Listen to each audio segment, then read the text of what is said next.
Hello everyone, and welcome to our third annual Faith, Hope, and Courage event. I'm Mike Greenlay from Legends Club here in Prior Lake, Minnesota. We have plenty of inspiring and heartwarming stories this year in a virtual format. I'd like to welcome Tip Enebak. Tip, great to see you.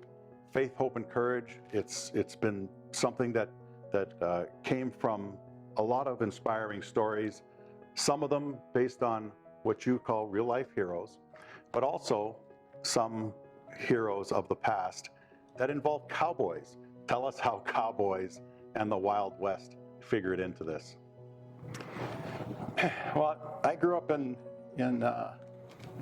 Faribault, Minnesota, in the age of Saturday afternoon matinees, and every one of them was a cowboy show.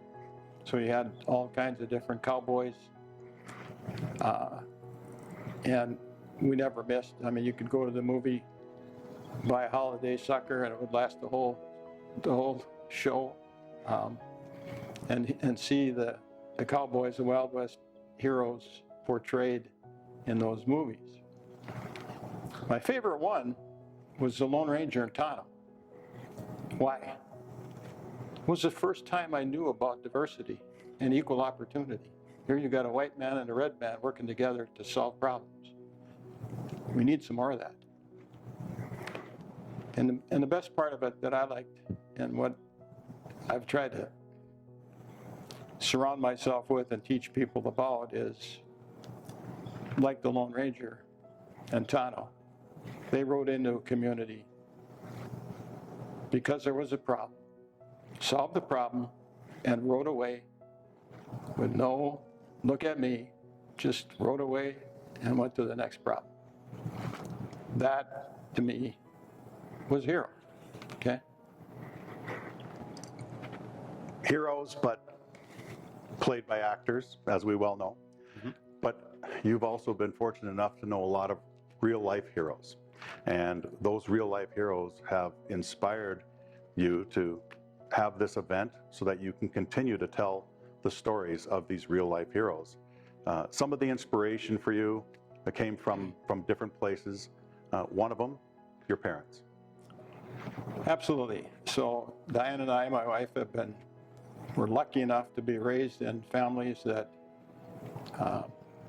were humble, that were raised, in a faith-based system, and they were people that, even though they didn't have a whole lot, were willing to share with people that didn't have as much. It took me a while to realize what that was,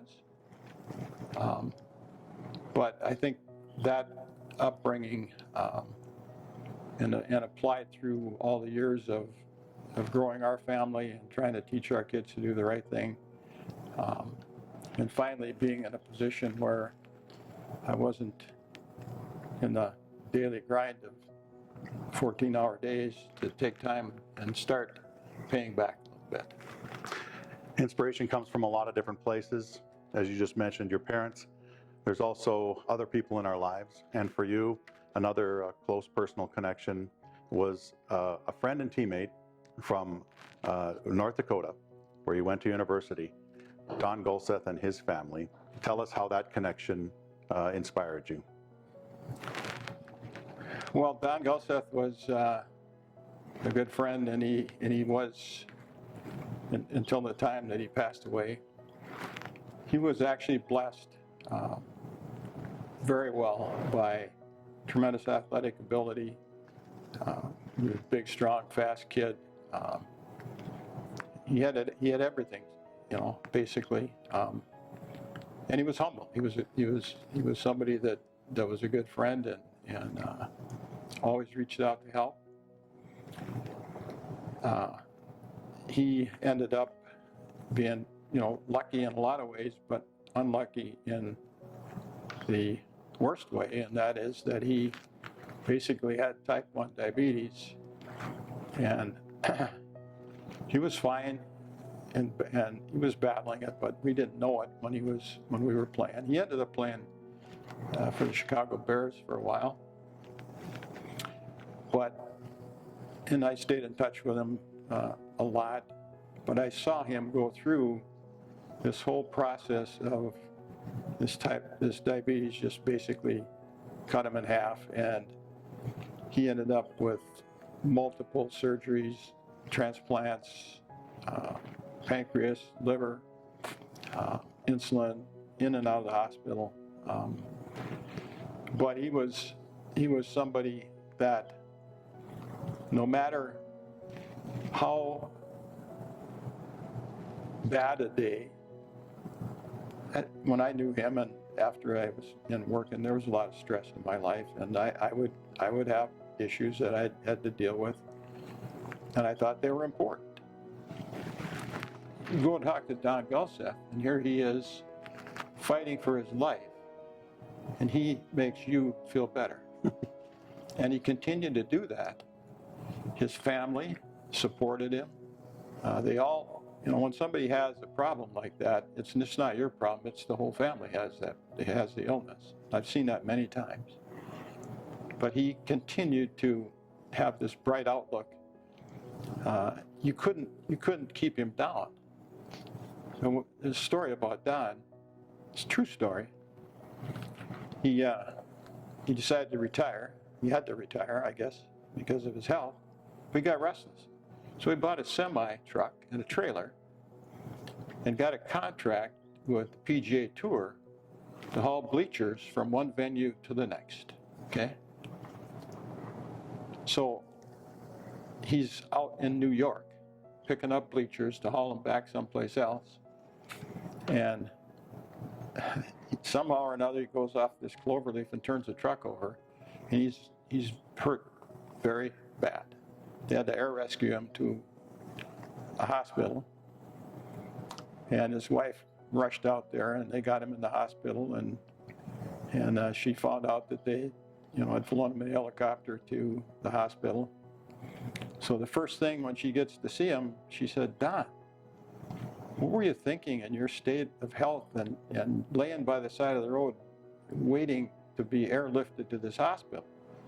And Don said, "I was thinking, I've never been in a helicopter. This might be kind of fun." True story. Don passed away. I was lucky enough he had surgery and he died after the surgery, but he called me the day of surgery and I was able to talk to him. But those kind of stories just magnified for me how lucky we all are and how people with character deal with those kind of things. I know you have another inspirational story from yet another friend and their family, Tim Bischoff. Mm-hmm. Tell us about your connection there and what Tim's story was. Well, it's another family that have gone through a lot of heartache.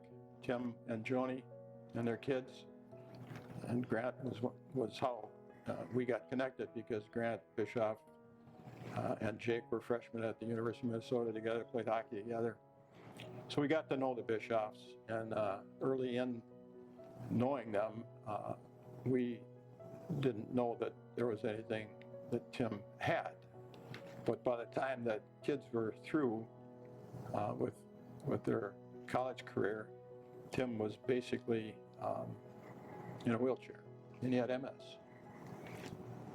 Same thing as Don Gulseth. He same thing. Tim, you could not keep him down. You go talk to him, he has the biggest smile, the brightest twinkle in his eyes, and talk about a disease that the whole family has. I mean, his wife Joni is a true hero too, because she's taken care of him all these years. And Tim now is still got the big smile and twinkle in his eye, but he can hardly talk, and you can't hardly understand him.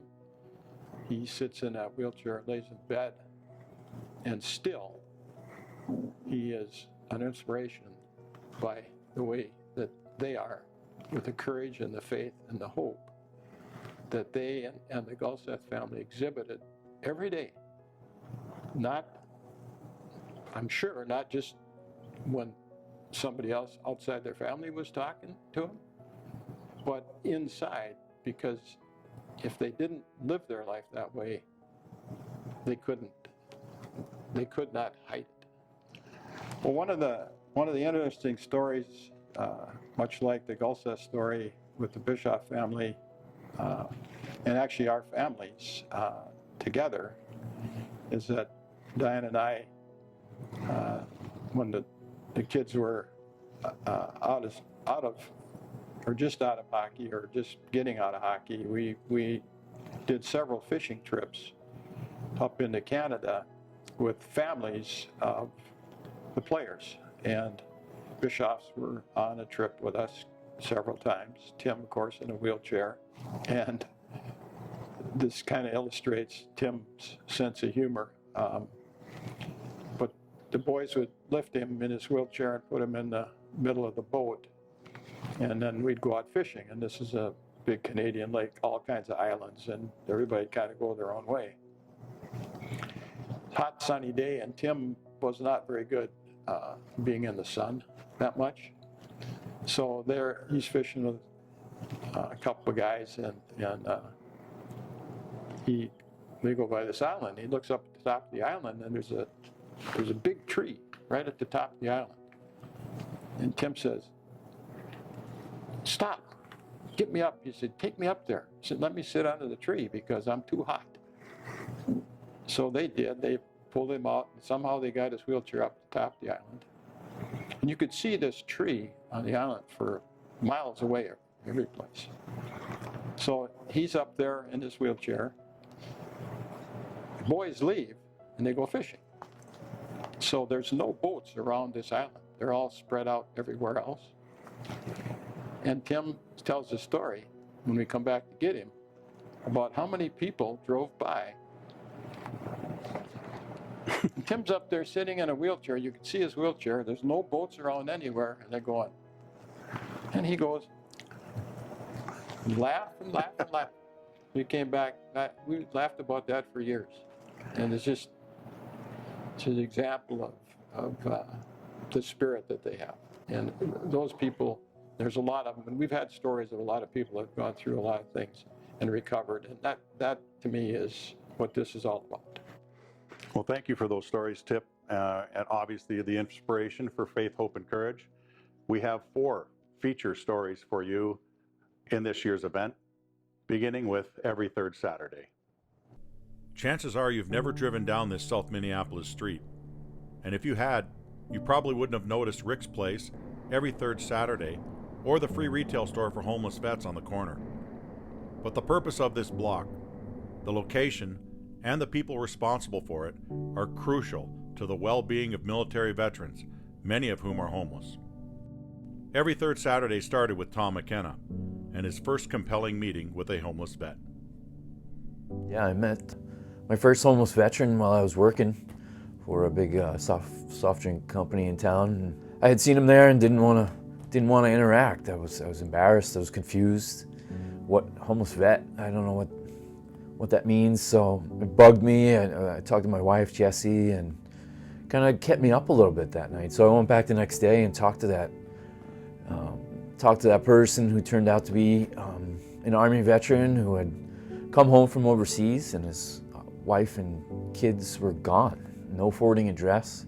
Someone else living in the apartment they had been renting, and she had filed divorce papers, and he was homeless. He had nowhere to go, literally. What really shocked me was he didn't ask me for money. When I said, "What do you need?" It wasn't money. He said, "I need some underwear and socks. I haven't changed my underwear all week." And that's what sparked everything, really, that led us to present day. So Tom and his wife Jessie decided to do something about it. They, along with their children, climbed in the family minivan and drove around the Twin Cities. We would, whatever we could afford, we'd fill backpacks with what we thought maybe a vet on the street would need, and blankets and quilts, and we had a route that we would take around Minneapolis and St. Paul, and start to see veterans and just give the stuff out to them. I really have the same kind of heart just for people in general, and so I feel like even though we've struggled in the past, we've been very blessed, and showing that love is an important, I think, part of who I am and who he is. So when he said that, it felt natural, like, oh, okay, let's do this, you know. Jesse was in a Bible study, had asked for people to just pray that we needed more blankets. We couldn't afford them necessarily. And a lady in the Bible study said, oh, I know where you can get some blankets. And this is my wonderful wife, Deb. I'm Scott Marrier. We actually are originally a part of the Hands Foundation. And Jesse called you, right? Right, she texted me and she needed more quilts, and so we told her that we would meet her at the church, and Tom happened to come with her. And that's where I met Tom, and he mentioned that his heart was for homeless veterans, and we had just been talking about this for a week before, and I just knew that. And we got hooked up with Deb Marrier, and they are at a little church in central Wisconsin, St. Catherine's, and in the basement of St. Catherine's, there's a group of ladies who are just making quilts like mad people. And we have about 200 church ladies that make handmade quilts. In fact, this is one here. Right. And they take blue jeans, so they're really durable. And they're awesome. So we went out there and we got them. And Deb, when we were loaded up, and I think it was important. It was like informative to me. They didn't ask before they gave us the blankets. They asked after. What are you doing with these? And we said homeless vets, and she started to cry and couldn't believe it. So we were talking about that as a family, about they had just gained knowledge of that issue, and so it's started a partnership that has only continued to grow. And Deb and Scott and Daryl and Chauncey, their kids, it's just been incredible. We ended up down at the VA hospital in Minneapolis in the parking lot, with tables, and then it was more tables, and then it was 2 trailers, and then Salvation Army started serving lunch, and it got to be a really fun deal, the 3rd Saturday of each month. But ice, snow, all of it, rain, would really put a damper on it, and it would make it hard for the vets to get what they need, and really that was the problem. So we started to look for something with walls and a roof and some heat. So I was just driving around, saw a little for rent sign, and thought the place would probably be too small for what we wanted to do. It was too small, but luckily the space next to us opened up almost immediately, and we took that, and then later on another space. So we ended up with 3 spaces, a coffee shop, our office, and then a free store for the veterans to shop. And so it's been great, way much improved over the trailers and the tables and the hot and the cold. Well, in the clothing store next door, we've actually handed out in 8.5 years now over 500,000 items to homeless veterans. We've handed out over 50,000 quilts. It gives that dignity back to be able to shop for what you like, what you're looking for, what you're, stuff that will fit you, and you're not digging through the bins. And when we first started and we were in the parking lot, we did have those bins because we didn't really have a choice. And so we knew when we acquired the space next door that we wanted it to be different.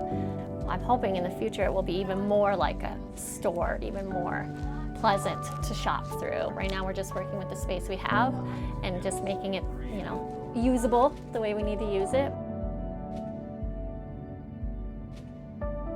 The hospital's a big hospital, even nationally. It's a large facility, lots and lots of veterans coming through, lots of veterans' families coming through.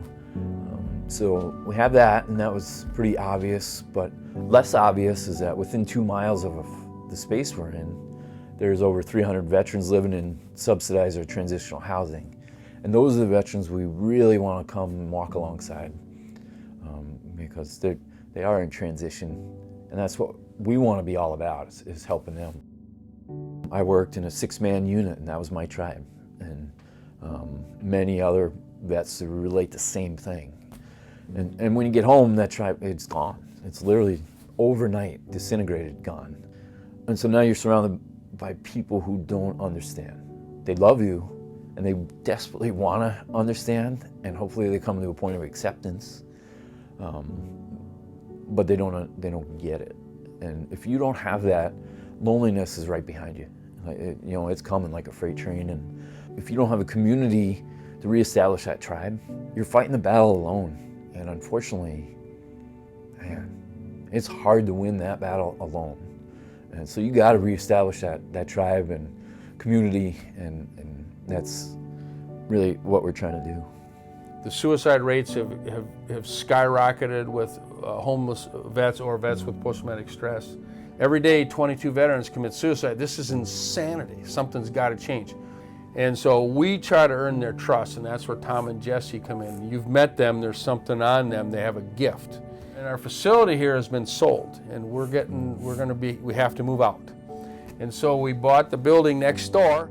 The place across the street is vital to taking what we've been talking about from kind of a concept phase to a reality, and doing it right, and being able to say to veterans, we didn't build this for us.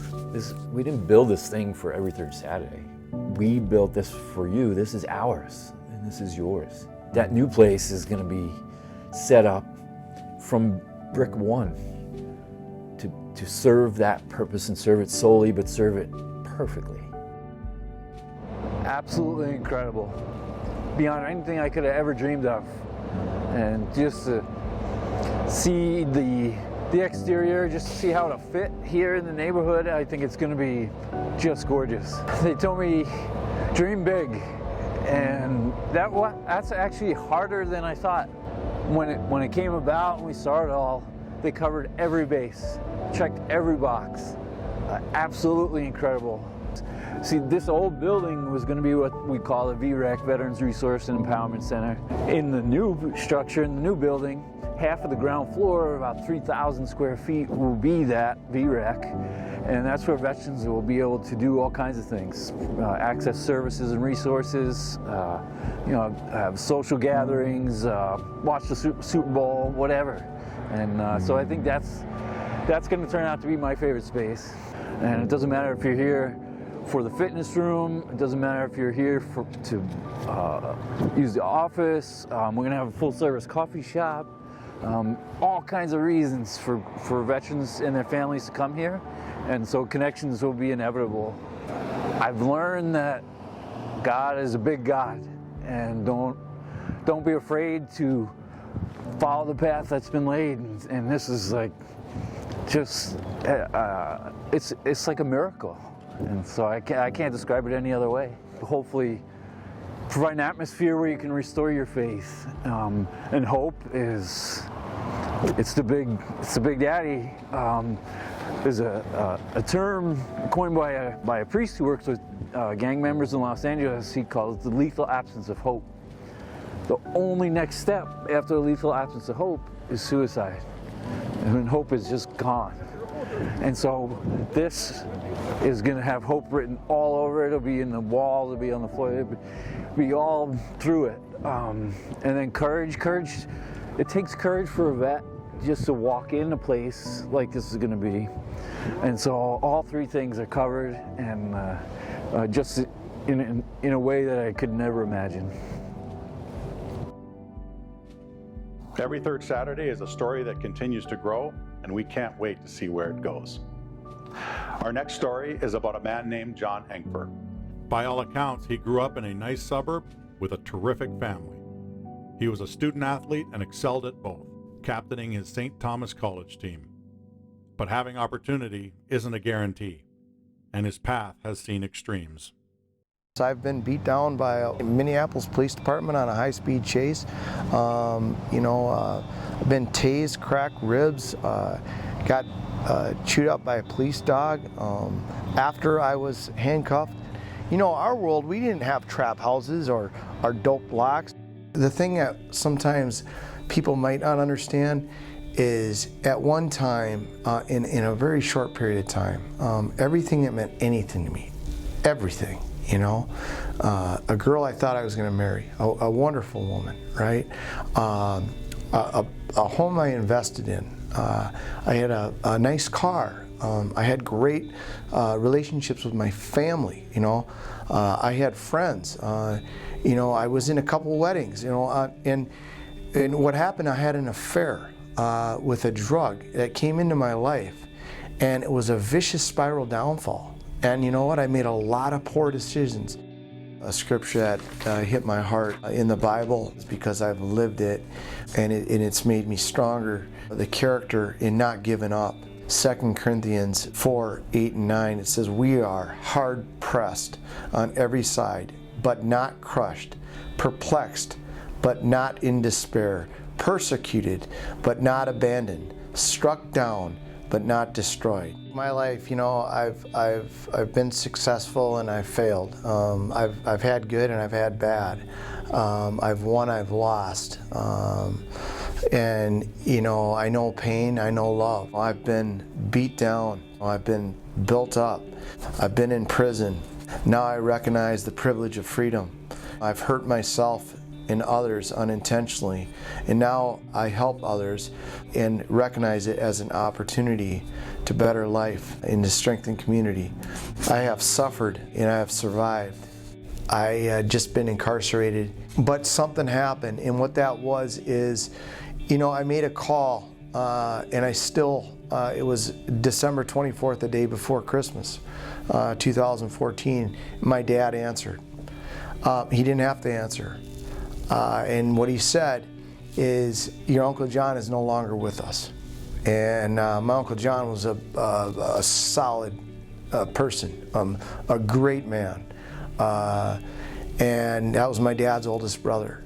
And it not being there when it counts, something was like, it hit me. I don't know what it was, but it was like I got up. And if you'd have let me out then, I was there. You know, my dad was one of those guys, he was always there when it counts. And you know, he knew what was in me. And the one thing that concerned him, and I'll never forget it, still today, it drives me. He says, "I don't hear you getting mad at yourself." And I think if you really stepped out and saw what was really going on, this is when there was a lot of chaos. You know, there wasn't a lot of good happening in my life.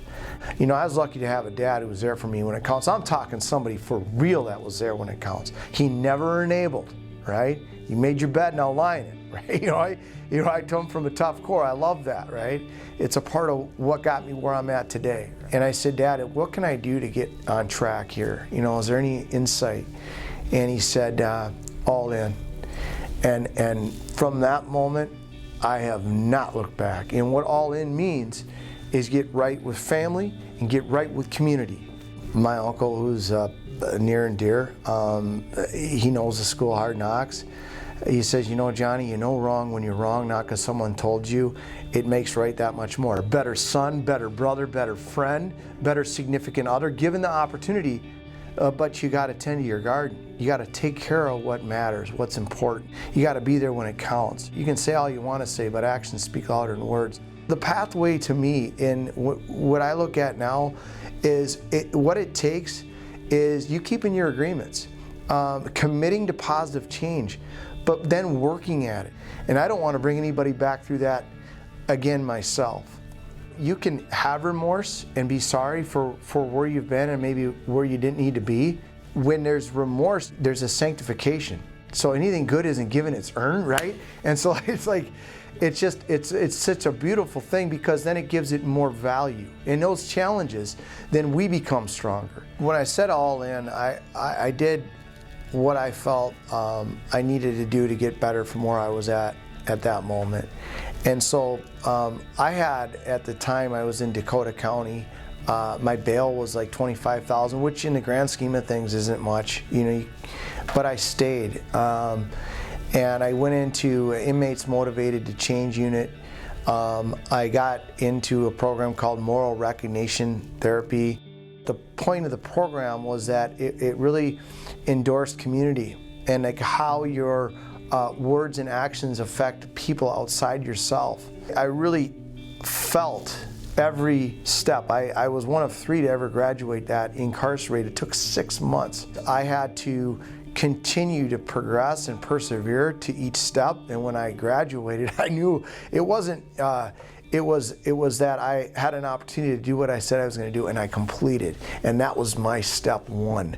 All right, I got into prison, went through a rigorous process to get into challenge incarceration program. It's a military boot camp where if you're let in, you get early release. Now they gave me above and beyond what my crimes really should have asked for, right? But because I was a repeated offender, I had like 3 other drug-induced criminal crime sprees, and so it didn't look right. Right? It looked like that's what I did, and I didn't. I wasn't a really good criminal by any means, right? So, but at the same time, it was humiliating, and it was, I really had to get out of my own way. I had to really get out of my own ego, and I really took opportunities serious, and I really addressed, like if I was addressing my core, like, hey, you know what, I know I messed up. I'm not saying where I was or what I went through is okay, but you know what, I want to get better in this, and I feel that I'm ready, can I have a chance? But the thing in this, and when you're coming back and rebuilding trust, doors don't just open, right? But you keep showing up, you keep making honest efforts, you keep making positive actions. Unexpectedly I lost my dad, and that really hurt. But again, I didn't forget that opportunity that he gave me on that commitment all in, right? And so I went in and I looked at the University of Minnesota to counsel, and I got let in on probation because of my history, even though I graduated at the University of St. Thomas with, a really good GPA, and I had a lot of accolades and being a captain of their hockey program, and that none of that meant. What mattered was I ready? Was I being real to what I said I wanted to be, and be a part of the solution, not the problem. And again, they were still screening me. I took it with open arms, and I ended up getting probably a better GPA in that. I almost had a 4.0, graduated like a 3.9 something with my master's in counseling, with a PhD in lived experience, but a master's in professional studies to help men and women become better human beings and hopefully help strengthen community. And what an honor to have purpose again, because I lost that. But I had guys who never quit on me. Achieving my master's allowed me an opportunity to then become a licensed alcohol and drug counselor through the state of Minnesota, which again is another rigorous process to be licensed, right? So then you have to identify your past, so that because I had a history, a criminal history, I had to speak from my heart, fight for every inch of the way, and address that because they denied me. I was disqualified from trying to help people actually make progress. Finally, again, I sat in front of a board in the state of Minnesota. They approved me for what's called a set-aside. And a set-aside means that now I am a licensed alcohol and drug counselor to help people get to a better place. And through lived experience, right, I better relate. I can connect to them. Chances are I've been there, right? And I have, and in most cases, further than most would even want to know, right? And I'm grateful. I don't take my role for granted. Well, I just thought of him like a regular therapist. Like, how can this dude possibly help me if he's never been through anything? But he told me a story, and he's been through some stuff. So when he says, I've been there, I've done that, I can help you, then I believe that. He's very upbeat. Never seen him get angry. Never seen him out of his lane. He focuses and, I don't know, really mentors your brain, not just your addiction, but your brain. And that's what I like, because I've been through a lot of stuff in my life, and to know that somebody else has been through kind of the same stuff and can relay it, it made me feel more comfortable and open. And to be a part of this faith, hope, and courage, I know it's for the force of good. That's an opportunity, right? And to be a part of that, that's a privilege. I've gone through way too much to know that there's a lot more to me. I'm a part of something greater than myself that I just want to contribute and make us better. John Engfer has plenty of energy, and he continues to lead by example every single day. Our next story is about a man named Ron Hav, who developed a successful trucking business while also finding the time to turn VEAP into what it is today. He did all of this through health issues and personal loss. Truly a story of perseverance. I go way back to when I was 22 years of age. I started the company. It was Freight Masters Incorporated, and so I was too young to rent a truck. I had to have my dad rent a truck for me to get started. And I was able to get into the air freight business. And it started with me in one truck, and we started out in 1974, and we went to 2012 when we sold it to an investment banking group out of New York, and we grew to a point of having 700 employees and 500 trucks. An interesting aside, I still am in a business of trucking, but I'm a truckless trucker. I have a small brokerage company that's run by a gentleman named Dave Bell, and that's what I do with myself now in my retirement years. I'm 70 years old now, and so I gotta have something to do every day, and I can go in there and just putz around, stay out of their way, and let them do what they do, you know. I go back about 2000, right in that period of time in there. A guy at my church, Paul Gubrud, said he thought I should come over here and see this organization. He thought I could contribute something here, and so I said I didn't think I was interested. But he said, just come over to one meeting, and you don't have to commit to anything, and all right, I'll come over. So I came over, and Susan Freeman was the director of the organization then, and I just meshed with her. She was a solid lady. She was the founder of the organization, and she kept it running by herself for 43 years. And I thought, I see a lot of things around here I could contribute to. So I got on the board, and almost immediately there was a question. We were in a building over here in a little bit further west in Bloomington, and she was struggling with the concept of maybe spending $1.5 million to remodel that building. And I looked at it and I thought, I can do this for $300,000. So I gave her a rough drawing that I had done that night, and she kind of agreed with it, and we did the deal, and we did it for $324,000. So that was the first run. And then I was on the board for about 9 years, and 4 of the last 9 years, we had so much growth in VEAP that I was supplementing their facility by trucking their food back to my warehouse out in Egan. And then twice a day, 3 times a day, 4 times a day, we'd run shuttles over here to keep feeding the food shelf because they had such a small area. Literally, they had about 8,000 square feet total, and this is 50,000 square feet in this building. So it was time. So I was running these shuttles back and forth, and I got to the point where I had between 500 and 700 pallets on hand at my facility in Egan all the time. So I went to the board and I said, you know, you're going to have to do something about this. And they said, well, we don't know what we'll do. We'll come up with some kind of solution. So I went on a little mission to visit 12 facilities in Bloomington, Richfield, and Edina. I visited them all, and this one immediately surfaced to the top. But I knew this was going to be a challenge that was going to be tough for an organization like VEAP to swallow. I went to him and I said, I got a building for us, and it's a pig of a building. It's been vandalized. Every bit of copper wiring here was stripped out of the building. Those coolers were completely gutted of all the aluminum and all the copper out of them. The Freon lines were tapped out, and all the lighting was stolen. They broke the sinks off the walls, and there was brass in the sinks and stuff. And so I said, I want to take you over and show you this building, and you got to trust me. I can deliver a silk purse to you out of this sow's ear, but you got to trust me, you know. And so then we went and we brought the board over here, and they said, oh boy, this is a mess, you know.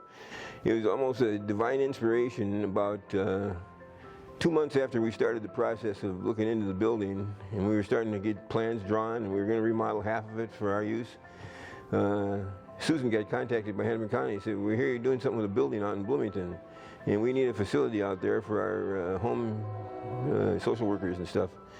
So we started getting in cahoots with them right away, and that just upped the scope of the project, something unbelievable.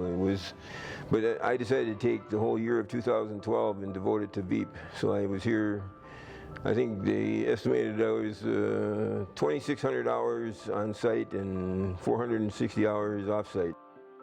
I've been CEO of VEAP for about 21 months now, so after kind of Ron's time on the board and being a part of our transition to this building, but the number of times I've heard Ron's name, I can't even tell you. I've heard his name so many times as being part of that core group of people that were so instrumental in identifying this space and helping us move here, in creating some of the logistics and plans, and being able to move from our previous building to this new amazing facility. So Ron's fingerprints are all over this new space, but also just all over VEAP, whether it's here in our new space since 2014 or prior to that as well. Ron has been a huge part of our VEAP family and bring the support to the people who need that in our communities. One of the big initiatives in our 5-year strategic plan that started back in 2018, early 2018, was a mobile food pantry. We know we have this amazing facility here where people can come, but we also know that some people have transportation challenges or just can't make it down here. It's a combo for us, really. It's the food and the housing part. They're so intertwined. I think for folks that we're able to help with rental assistance, that gives them more money to be able to go out and get the food they need. We took this building from being a 20-year solution to being a 50-year solution because we put so much money into it to fix everything.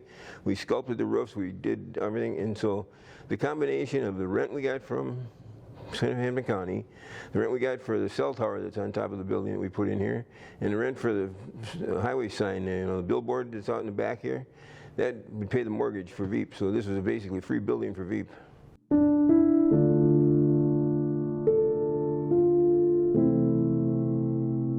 We were high school sweethearts. She was 16 and I was 17 when we first started going out, and we got married and have 3 daughters, and they've delivered 9 grandchildren to us, and it's a real Cinderella story. But my wife got leukemia, and she fought a good battle for 14 months. In 2015, she died, and she passed away on the 28th of February. She was a rock. She'd carry the load when I was out doing something like a fancy VEAP building. She just kept the family together, and we're very close today. It's a wonderful family, and it's such a blessing. She was 10 days short of being 63 years old, so that wasn't in our cards at all. We got married when we were 22, and we decided we'd make our 50th anniversary for sure at age 72. And we tried to go to 92 to get further yet, but so it wasn't in the cards. And the courage part of it for me was in 2005 I was diagnosed with Parkinson's disease, and nobody knows how that's going to affect you. It affects everybody differently, individually, and she was worried about me taking on the job of doing this 2012 rebuild here, and rightfully so. I mean, it turned out to be a monster of a project. It was just unbelievable how much stuff we had going on here, and but I was fortunate. My condition didn't worsen at all, and I've been pretty stable, all things considered. If you didn't have your faith, you don't have anything. I've been very strongly related to the Lutheran Church my whole life, and Lisa and I have been members at St. Stephen Lutheran Church on France and 84th. We've been there for 47 years now, and it's like home to us, and the faith is very strong, and the hope was hard to find for a while there when she passed away. My personal experience is that things are never as bad as they seem, and you're stronger than you think you are, and it all starts in your head. You can't get fooled except in your own mind. My faith keeps me strong, and I believe in good outcomes. I just the harder I work, the luckier I get. That old routine. You end up with a belief in yourself that you're going to be able to persevere. You come up with a solution, and you don't do it right the first time all the time, but you do it right often enough so that you keep interested, and it's just part of the deal. To say Ron Have keeps busy is an understatement. We thank him for his story. Our final story today is of a brave young man that actually spoke at last year's Faith, Hope, and Courage event. His name is Jack Taggart. He has had to endure multiple diagnoses of cancer and associated treatments with it. Yet his outlook on life and his upbeat attitude are truly something we all can learn from. So in 2012, when I was 8 years old, I was diagnosed for the first time with acute lymphoblastic leukemia. I had to undergo 3.5 years of chemotherapy and treatment.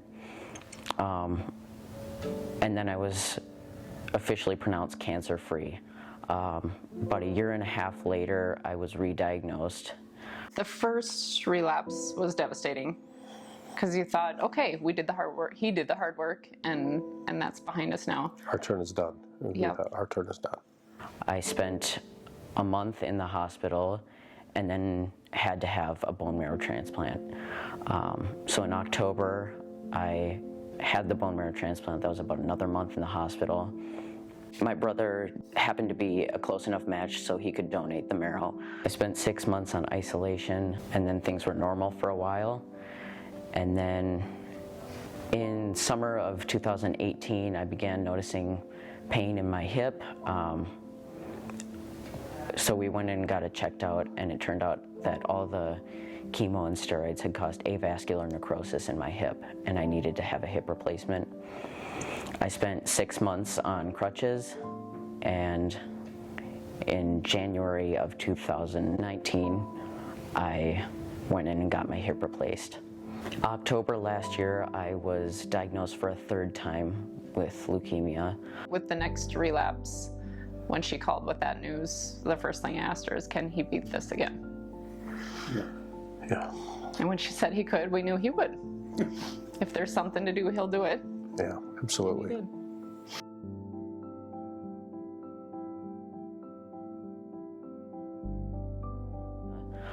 I spent some more time in the hospital, and then we decided that our best treatment option this time would be to go with CAR-T therapy, which is a new medical way to re-engineer the T cells to go after the leukemia.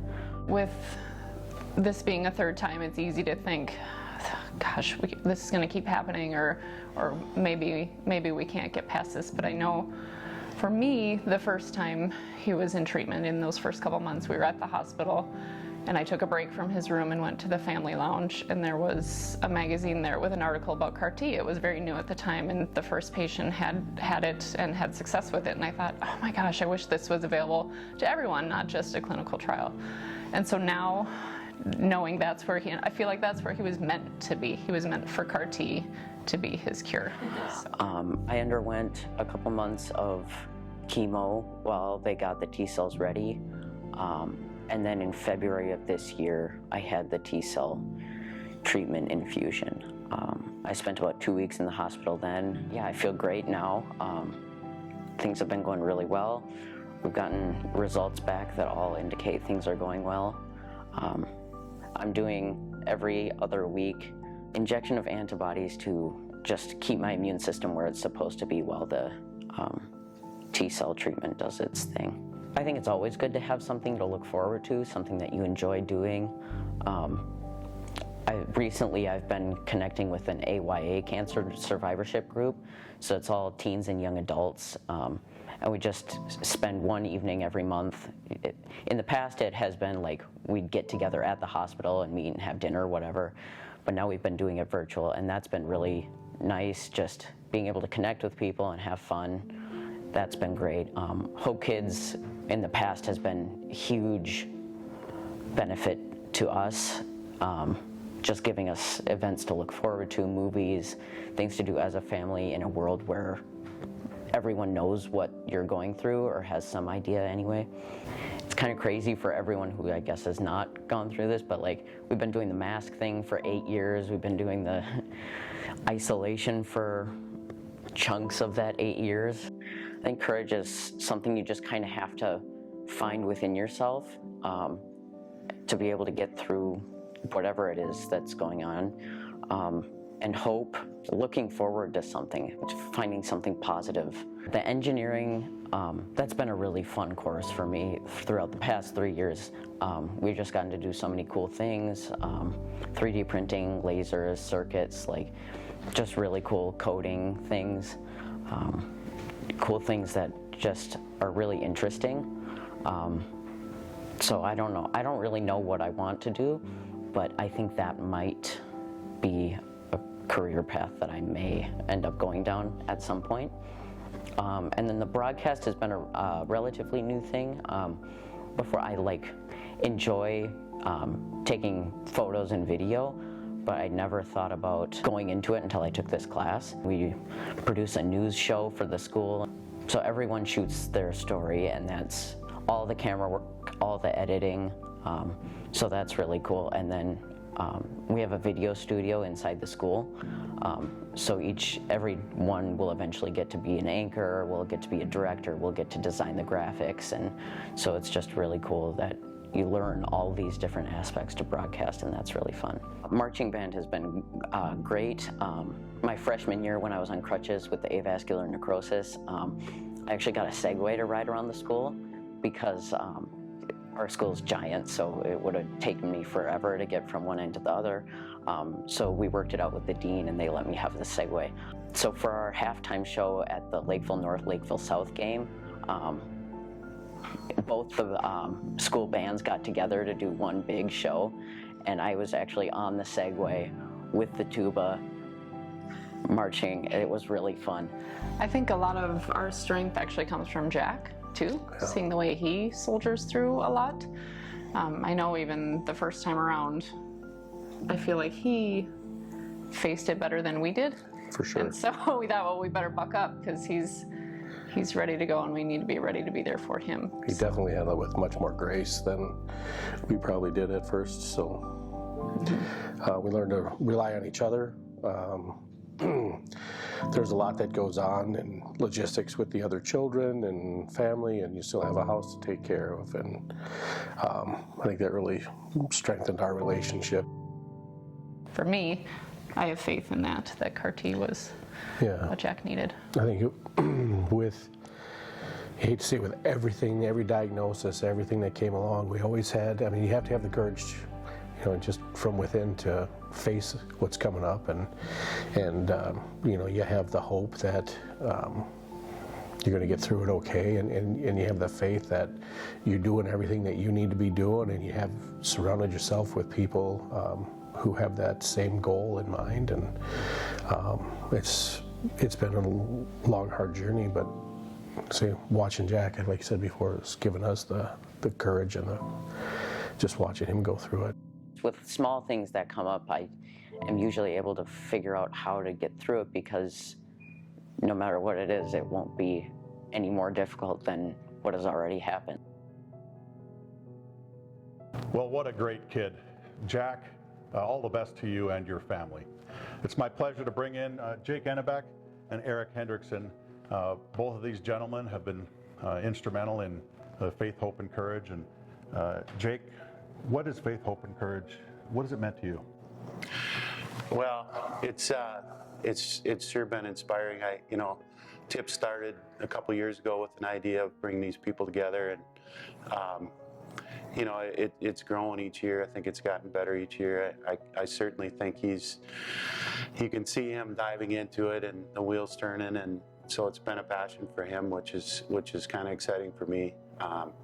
He certainly, he's certainly got a passion for it. It's something he thrives for every day. And for me personally, just watching this video today, I have personal relationships with everybody involved, and so it's very inspiring, but it's also pretty humbling to see people that you have relationships with in your life, and have gone through some of these hardships and battled out the other side.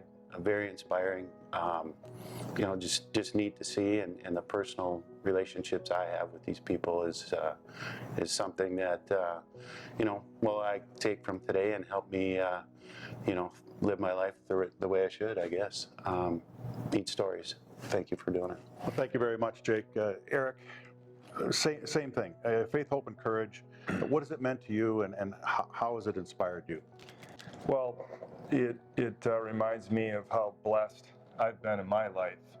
So it really, that reminder is huge. You go on through the workaday world, and and you think you got problems, and then you realize that, you know, that's nothing compared to what, you know, these individuals have dealt with, and they've risen above it. So it's really inspirational for me and my family and co-workers, you know, that when they have had a chance to attend the Hope, Faith, and Courage events, they walk out of there with a tremendous appreciation for what they have in their own lives.